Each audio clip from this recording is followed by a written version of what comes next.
Ejercicios video 58 del capítulo cambio de fase. Pregunta número 28. ¿Por qué aumenta la temperatura de ebullición del agua cuando el agua se somete a mayor presión? Bueno, vamos a ver esta gráfica. ¿Qué es esto? Esto es una burbuja de aire que está dentro del agua. Obviamente está aumentada de tamaño para que la veamos. Esta burbuja no logra subir. ¿Por qué? Porque resulta que hay dos fuerzas que tratan de aplastarla. Una que son nuestras flechitas de encima, que es la presión atmosférica. Y esta es la presión que ejercen las gotas de agua que rodean a la gota. Entonces aquí se ejerce un equilibrio. Esta fuerza que es interna es exactamente igual a la suma de la presión atmosférica y de la presión que ejercen las gotas de agua a su alrededor. Eso es lo que dice aquí. Voy a leer. El movimiento de las moléculas de vapor de agua dentro de la burbuja de vapor, muy aumentada, causa una presión de gas llamada presión de vapor. O sea, aquí está la presión de vapor. Bueno, yo había dicho que era una gota de agua, es una gota de vapor o una burbuja de vapor, que contrarresta las presiones atmosféricas y del agua sobre la burbuja. O sea que la presión atmosférica y la presión del agua sobre esa burbuja es exactamente la misma y por eso la burbuja no logra escapar.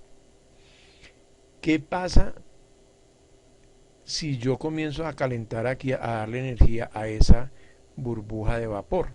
Esa burbuja de vapor comienza a aumentar la presión hasta que llega a un punto en donde esa presión de esta burbuja es mayor que la suma de la presión atmosférica y del agua que está alrededor, de tal manera que logra subir y escapar. Eso es lo que sucede. Entonces, ¿qué pasa si yo esta presión atmosférica la aumento? Pues que la presión para que esta burbuja logre escapar va a requerir de mayor presión. Y esa mayor presión requiere de mayor temperatura de ebullición. O sea, esta burbuja se forma por la temperatura de ebullición que hace que esta burbuja se forme y logre escapar. Entonces repetimos, si esta presión atmosférica aumenta o si esa presión de encima aumenta por alguna razón, la temperatura de ebullición tiene que ser mayor.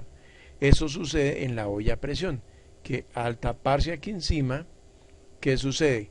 Que la presión del mismo vapor que se va generando acá comienza a aumentar la presión aquí y entonces cada vez la temperatura de ebullición del agua que se encuentra dentro de la olla a presión va a ser mayor. Si estamos hablando de una atmósfera, la temperatura es de 100 grados centígrados. Si la presión dentro de la olla es mayor a una atmósfera, la temperatura tiene que ser mayor. O sea, entendamos, para que esta burbuja logre escapar es porque su presión interna es mayor que la suma de esta presión de arriba y la presión del agua que la rodea. Si una de estas dos logra aumentar, pues entonces obviamente la temperatura de ebullición debe aumentar para que la burbuja se forme, porque esta burbuja se forma de acuerdo a la temperatura. Dice, la razón de que en una olla de presión se llegue a mayores temperaturas es que evita la ebullición normal, lo cual de hecho evita el enfriamiento. Recordemos, video 31 y 32 se explica por qué la evaporación es un proceso de enfriamiento.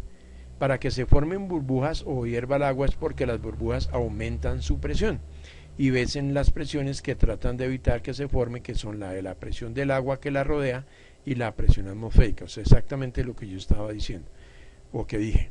Cuando se aumenta la presión atmosférica o externa, se necesita que la presión de las burbujas sea mayor y esto solo se logra aumentando la temperatura, o sea, que tengan mayor energía.